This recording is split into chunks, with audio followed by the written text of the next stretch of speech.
The overconfident police officer slammed cold steel cuffs onto the wrists of a decorated black colonel, certain he had finally caught a fraud, parading around in a uniform she had no right to wear. He had no idea that the woman kneeling on the wet asphalt beneath his knee outranked half the officers in his department, and that her quiet, surgical counterstrike would end his career before the sun went down. Rewind 6 hours.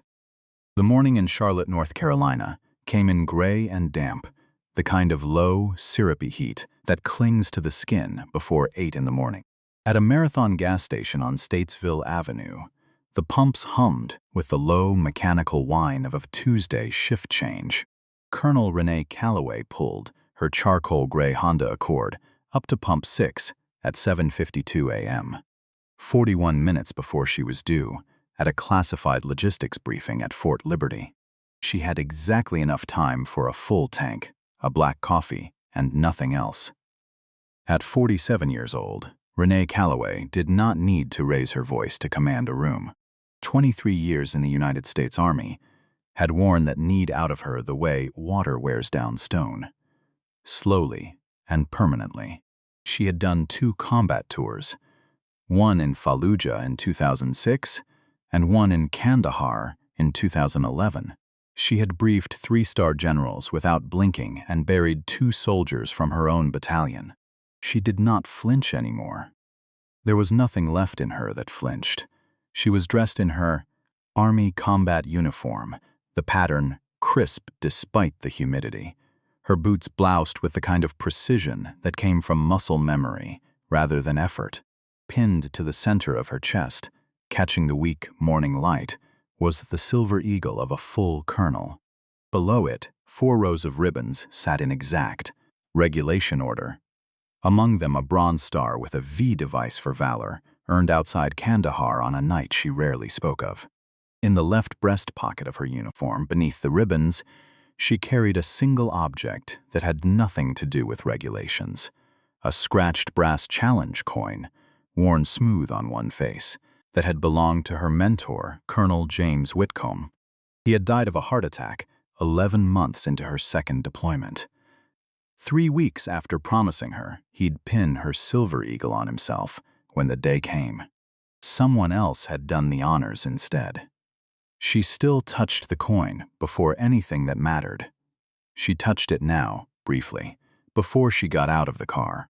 Inside the store, a 22-year-old cashier named Tyler Brooks was ringing up a line of 4 customers, his eyes heavy from a closing, then-opening double shift.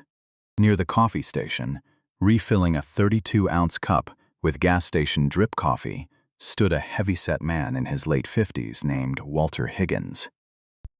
He wore a faded olive cap stitched with a generic eagle and flag patch, a t-shirt straining over a gut that had been growing for 2 decades, and an expression that seemed permanently set to suspicious. Walter had spent 3 years in the peacetime army in the late 1980s, stationed stateside the entire time, and he had built an entire personality on top of those 36 months. He worked as a regional operations manager at Ironclad Freight Solutions, a logistics company that leaned heavily on federal transportation contracts, and he had a habit, well known to his coworkers, of correcting veterans in public about their own uniforms. When the automatic doors slid open and the little entry bell chimed, Walter's head turned like a compass finding north. His eyes moved over Renee in a slow, cataloging sweep. The boots, the ribbons, the silver eagle, the tight regulation bun beneath her patrol cap. In Walter Higgins's narrow arithmetic, the numbers did not add up. A black woman in her mid-40s, standing in a gas station on Statesville Avenue at 7:53 in the morning, was not a colonel. Colonels, in his memory of Fort Jackson 36 years earlier, looked like the men who had once screamed at him on a parade field. They did not look like her. Therefore, in his mind, she had to be lying. Renee felt the stare the way she'd felt 100 stares before it. A specific, low-grade hostility that women in uniform learn to sense the way sailors learn to read a change in the wind. She ignored it. She filled her coffee, snapped a lid onto it, and walked to the register. Excuse me. The voice cut through the store, loud enough that Tyler's hand froze over the scanner mid-swipe. Renee didn't turn immediately. She set her coffee on the counter and pulled out her phone to tap her card. "Hey, I'm talking to you, Colonel," Walter said, the rank like it was something dirty in his mouth, taking 2 fast steps toward her, close enough that she could smell the gas station coffee on his breath. The 2 customers behind her in line stepped back instinctively, the way people do when they sense a room's temperature dropping. Renee turned slow and deliberate. Her face was neutral, the same neutral she used on insubordinate captains and overconfident defense contractors. "Can I help you?" "What unit are you with?" Walter demanded, arms crossing over his chest, standing close enough to violate every rule of personal space she'd ever been taught to enforce. "I'm not going to discuss my assignment with a stranger in a gas station," she said evenly. The words were calm. The boundary underneath them was made of concrete. She turned back to Tyler. "Just the coffee, please." "Yeah, that's what I figured." Walter's voice climbed, pitched now for the whole store, for the 2 men filling out lottery tickets by the door, for the woman with a toddler on her hip near the chip aisle. "You people buy this stuff at an Army surplus store on Freedom Drive and think you can walk around collecting free meals and stolen respect. Where'd you get the eagle? Amazon?" Something cold moved through Renee's chest. Not panic, never panic, but a controlled, familiar anger that she had spent 2 decades learning to fold away and lock behind a wall of discipline. She had crouched in a ditch outside Kandahar, while small arms fire chewed through the dirt 18 inches from her head. She was not going to lose her composure over a man in a gas station. She looked at him directly. "Sir, step back. You're embarrassing yourself. Stolen valor," Walter shouted, his face reddening past his collar. "That's a federal crime. Your boots aren't bloused right. Your rank insignia is on backwards." Neither of those things was true. Renee's uniform was flawless, each fold exact, each pin precisely where regulation demanded. Walter Higgins was not looking at facts. He was looking at the inside of his own skull. She paid, took her receipt, and walked past him, without another word, the silence more damning to Walter than any insult could have been. As the glass doors slid shut behind her, Walter yanked his phone from his back pocket, thumb jabbing at the screen. "Yeah, 911? I need an officer at the Marathon on Statesville Avenue. I've got a woman here impersonating a colonel, harassing customers, running some kind of scam." Tyler, still frozen behind the register, muttered, "Man, she wasn't doing anything." "Stay out of it, kid," Walter snapped, not even looking at him. "I know a fraud when I see one, and she's about to learn that." Officer Derek Malone was 27 years old, and 11 months into a career he had imagined would already have made him a local hero. He wore mirrored sunglasses even under overcast skies, kept a folded stack of dashcam printouts in his glove box in case a video ever needed a supporting witness, and had been passed over for a K-9 unit transfer twice in the last year. He wanted badly a bus that would make his name mean something. When dispatch crackled over his radio at 7:57 a.m. Possible impersonation of a military officer, Marathon gas station, Statesville Avenue. Malone flipped his light bar on before the sentence even finished. A stolen valor arrest. Those clips got 6, 7, 8 million views. He could already picture the write-up. Renee had just finished topping off her tank. She'd screwed the cap back on and was reaching for her driver's door handle when a siren shattered the quiet morning, and a patrol cruiser swung hard into the lot, tires chirping against wet pavement, cutting an aggressive diagonal line that blocked her sedan against the pump island. Red and blue lights strobed across the gray concrete. Renee sighed, one hand still resting on her door handle. She assumed for a moment that there had been an accident nearby or a robbery a block over. She did not, at first, connect the flashing lights to the man still shouting inside the store. Malone threw his door open and strode toward her, one hand resting on his duty belt, with theatrical purpose. Behind him, the store's automatic doors burst apart, and Walter came barreling out, jabbing a thick finger toward her. "That's her, officer. That's the fraud, trying to scam people in a colonel's uniform." Malone gave Walter a quick, approving nod. In Malone's head, the entire scene had already resolved itself. The older white man in the tactical cap was the concerned citizen. The black woman standing quietly by her car was the problem. "Ma'am, step away from the vehicle. Keep your hands where I can see them." Malone's voice boomed across the lot, loud enough that two more customers drifted toward the windows to watch. Renee's brow furrowed, but she closed her car door calmly and stayed exactly where she stood. "Officer, is there a problem?" I said. "I step away from the vehicle," Malone barked, closing the distance to 4 feet, chest puffed, chin lifted.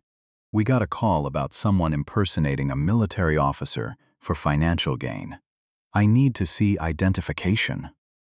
"I'm happy to provide identification," Renee said, her voice level.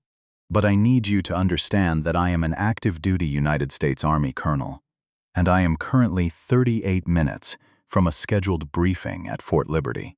I would ask that you speak to me with the respect that situation warrants."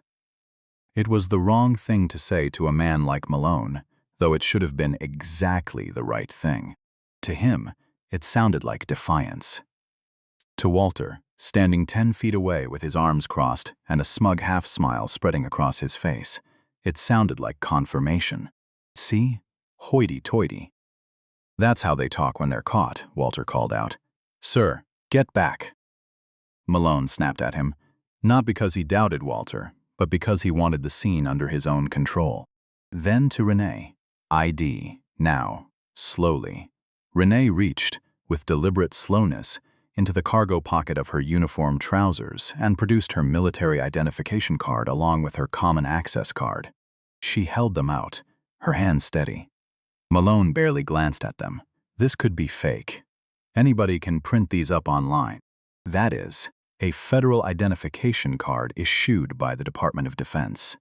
Renee said, her tone still level, though something had begun tightening behind her sternum. Not fear, but the particular fury of watching a stupid situation refuse to correct itself. "If you have a scanner or a way to verify it, I would strongly suggest you use it before this goes any further than it needs to." "You threatening me?" Malone said, and something in his posture shifted, a young man's ego finding its footing in the wrong direction. "Turn around, hands on the vehicle." "Officer, I am not resisting, but I need you to hear me. I am a colonel in the United States Army. This is escalating for no reason. Turn around." She turned. She placed her palms flat on the roof of her own car, the metal cold and slick with morning damp under her hands. This was, Renee would say later, the first frozen moment. The instant the entire gas station seemed to stop breathing at once. The hum of the pumps kept going. The distant traffic on I-77 kept going. But everything within 30 feet of her car went utterly silent, the way a room goes silent right before something in it breaks permanently. Malone grabbed her left wrist harder than necessary, wrenching it up behind her back. Pain flared white and sharp through her shoulder.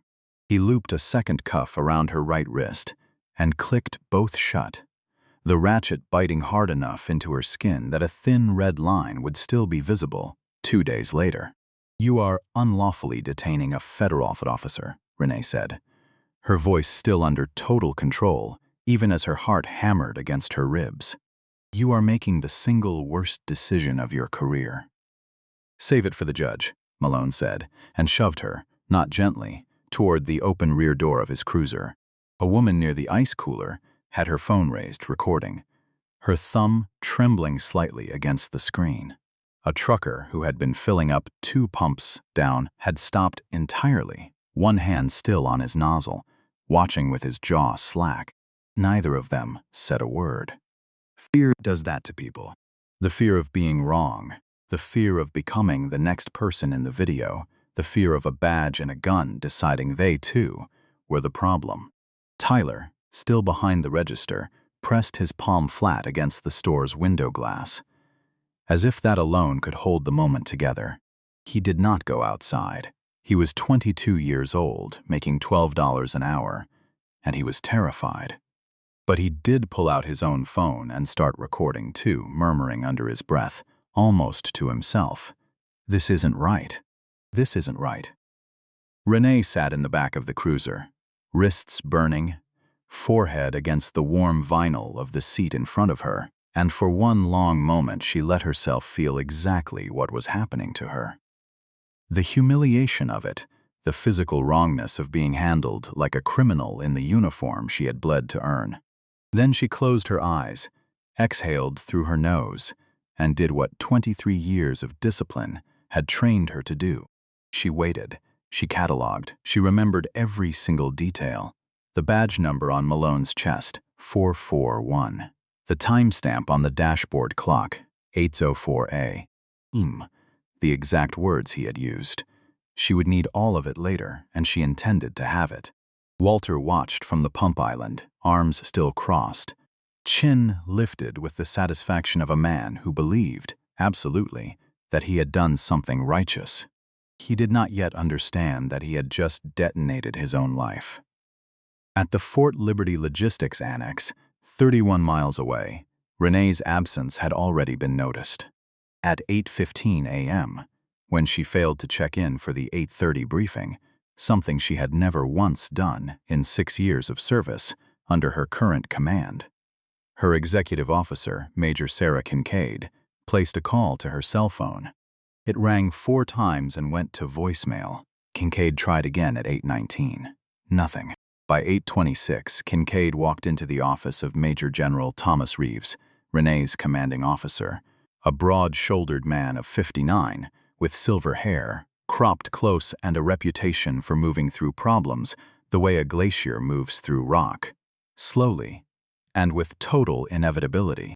"Sir, Colonel Callaway hasn't checked in. She's never late." Reeves didn't answer right away. He simply picked up his phone. Back at the Statesville Avenue Marathon, a Charlotte Mecklenburg patrol sergeant named Curtis Booker arrived at 8:19 a.m., summoned by a routine backup request. Malone had radioed in without thinking much of it. Booker was 44, 20 years on the force, built like a man who had once played linebacker and never entirely stopped carrying himself like one. He walked up to the cruiser, glanced through the window at the woman sitting rigid and silent in the back seat, and something in his gut tightened before he even understood why. "Malone, talk to me." "Stolen valor case, Sarge. Caller says she's impersonating a colonel. She got mouthy when I asked for ID." Booker looked past him, at Walter, still standing by the pumps with his chest out like a man expecting applause. Then he looked back at the woman in the cruiser, at the 4 rows of ribbons visible through the window, at the bronze star with its small bronze V pinned dead center, at the posture of someone who had been trained, extensively and expensively, in exactly this kind of composure. "Did you run her ID? I mean, I looked at it. Could be fake." "You looked at it," Booker repeated, flat. He opened the rear door himself. "Ma'am, I'm Sergeant Booker. Can I see your identification?" Renee lifted her chin. Her wrists were still cuffed, still throbbing. "It's in Officer Malone's possession, Sergeant. Along with my dignity, which I expect returned first." Booker took the seek card from Malone's hand without a word and turned it over twice, running his thumb across the raised federal seal, the microprint along the edge, the hologram that shifted color as he tilted it in the gray morning light. He had seen exactly one of these before, 11 years ago, during a joint training exercise with the 82nd Airborne. This was not printed off a laptop in someone's garage. This was real. This was the second frozen moment. Booker stood there for nearly 4 full seconds without moving, without speaking, the card motionless in his hand, while the traffic on Statesville Avenue kept flowing past, as if nothing at all had just changed. Then his face went the color of old paper. "Malone, Get her out of that car right now. Sarge, the caller said. I don't care what the caller said. This is a colonel, a full-bird colonel. Get her out of that car. Malone's mouth opened and shut once, twice, like a man trying to find a life raft that had already sailed away. Booker himself uncuffed her, his hands unsteady, in a way they hadn't been in 20 years on the job. The metal clicked open, and Renee brought her arms slowly forward, rubbing at the deep red grooves the cuffs had carved into her skin. Colonel, Booker said, standing at something close to attention, a stark and almost comic contrast to Malone's earlier swagger. Ma'am, I don't have words for how sorry I am. This is a catastrophic failure of judgment on our department's part. Are you hurt? I am not seriously hurt, Sergeant Renee said, her voice, steady, commanding the same voice she used to quiet a room of colonels twice her age. She rolled her shoulder, wincing slightly at the ache still radiating from where Malone had wrenched her arm. But your officer assaulted me, unlawfully detained me, and violated my constitutional rights, based entirely on the unverified word of a civilian whose objection to my existence in this uniform is written all over his face. Booker turned and fixed Malone with a look that could have stripped paint. Malone. Cruiser. Now. Don't touch your radio. Malone walked to his vehicle like a man being marched to his own sentencing, and shut himself inside without another word. Ma'am, we will handle this internally, Booker said, his tone somewhere between apology and plea. He will face serious discipline. I promise you that. I can assure you, Sergeant, this will not be handled internally, Renee said, pulling her own cell phone from her cargo pocket. The screen already lit with 4 missed calls from Major Kincaid.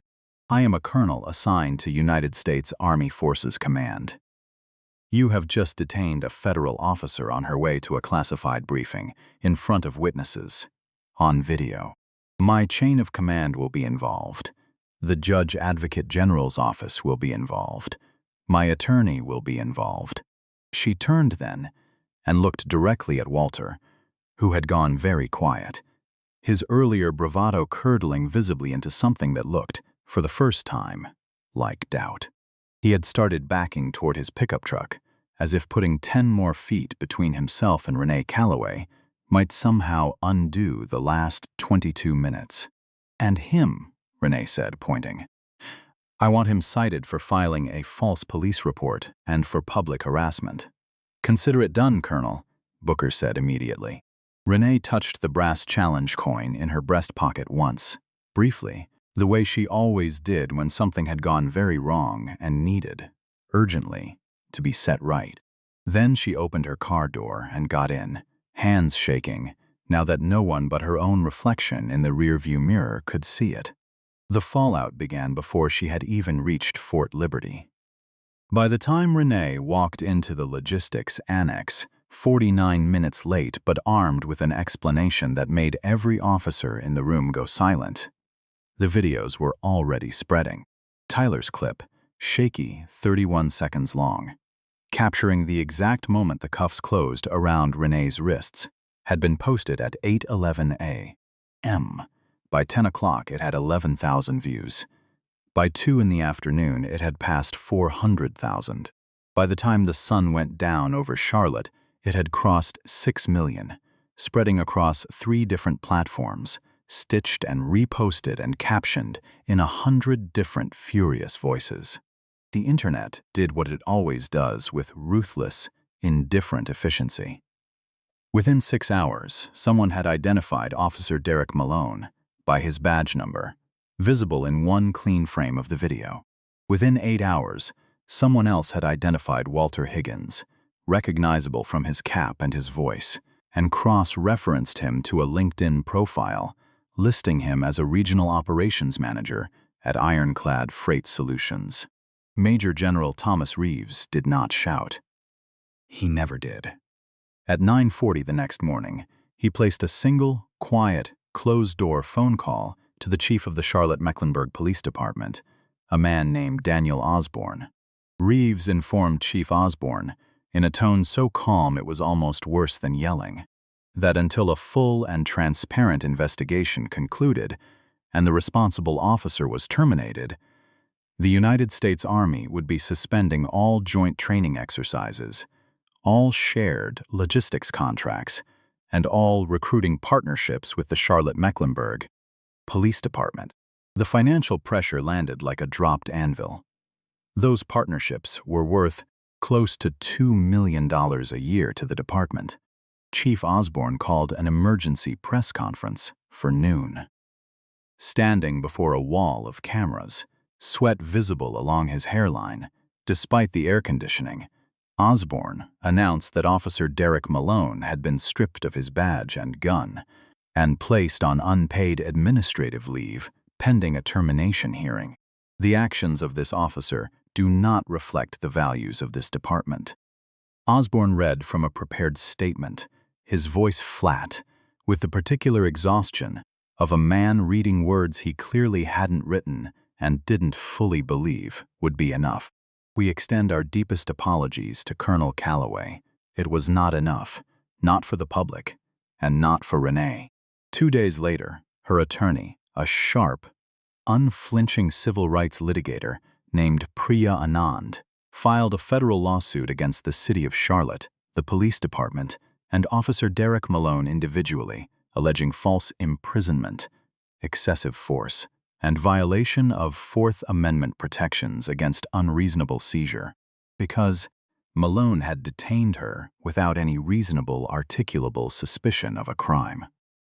Because the entire basis of his stop had been the unverified accusation of a stranger with an obvious personal bias.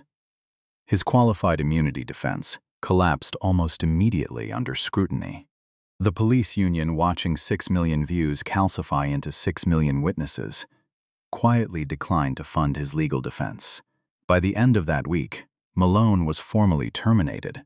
His plans to transfer into a K-9 unit evaporated along with his paycheck, replaced by the far less glamorous prospect of personal bankruptcy and a civil trial he had almost no chance of winning. Walter Higgins fared no better, and in some ways, worse. The clip of him goading a decorated colonel, sneering, "Where'd you get the eagle? Amazon?"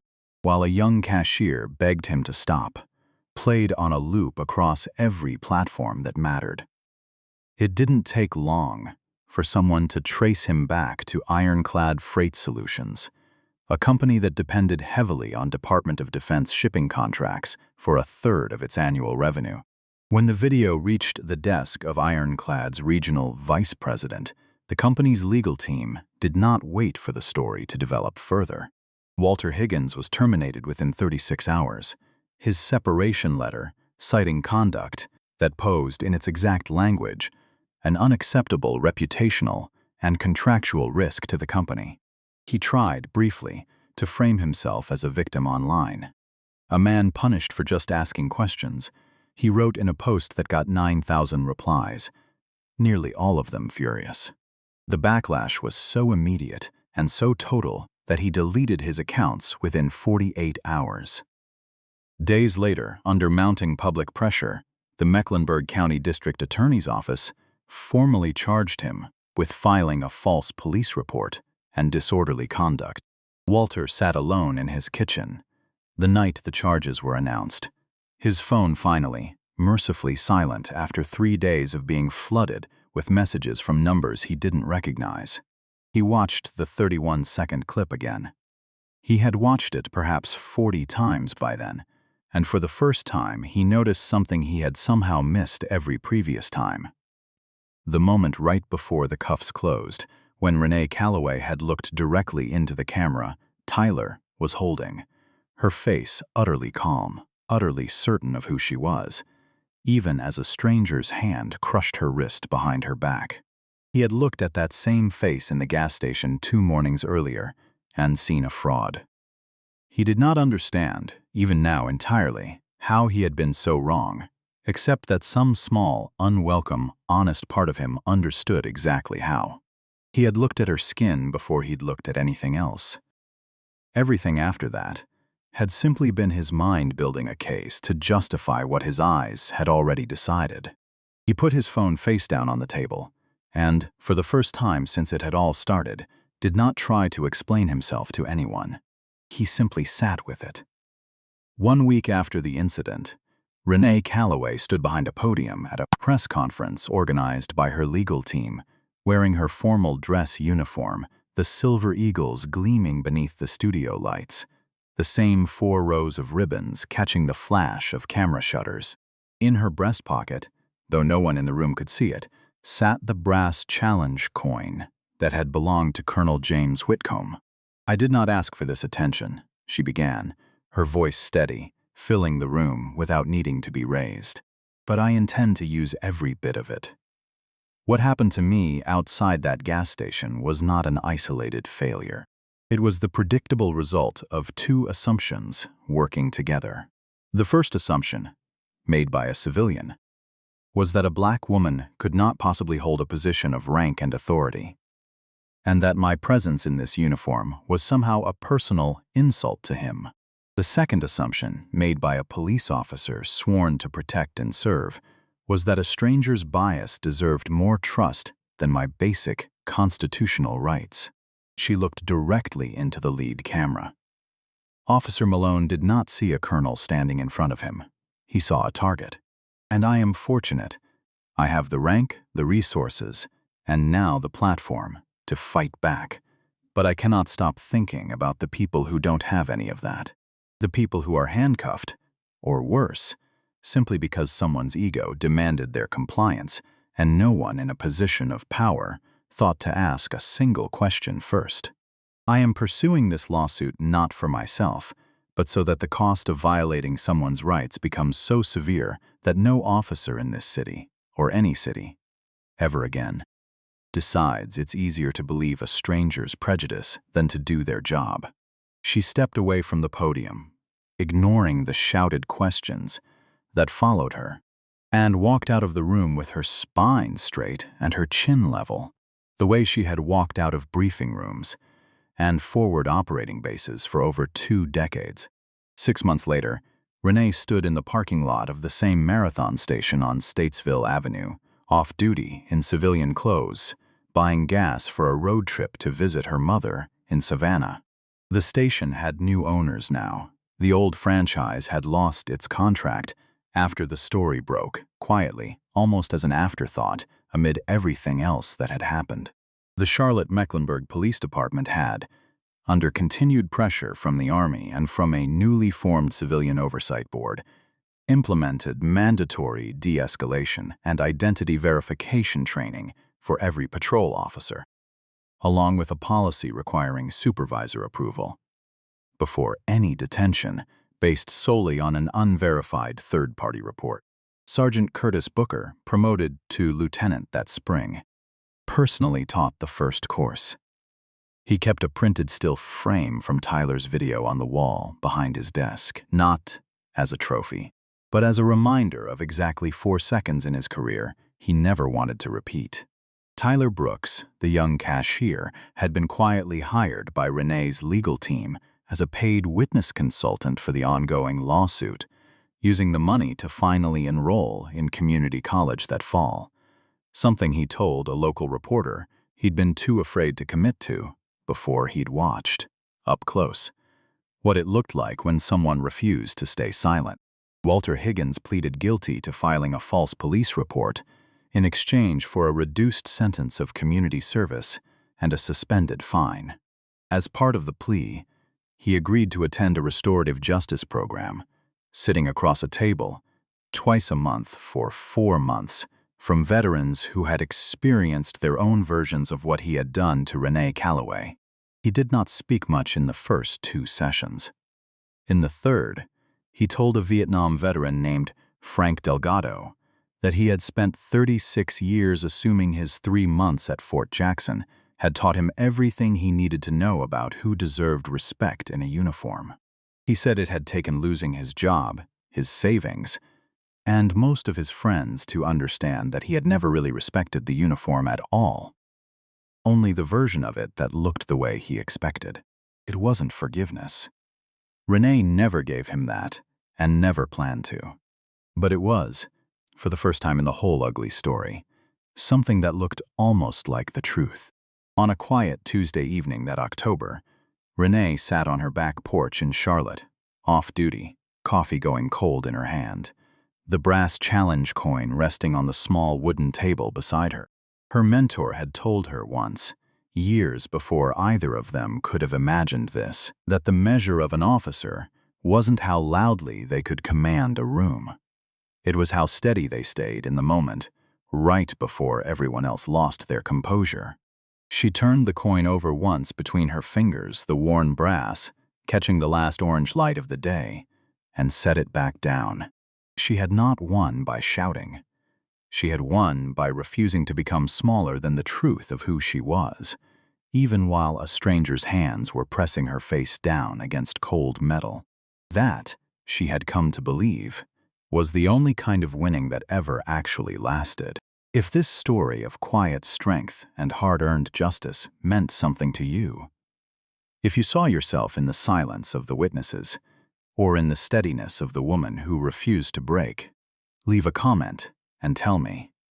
Have you ever stood in that parking lot, on one side or the other, and stayed quiet when you shouldn't have? I read every single answer.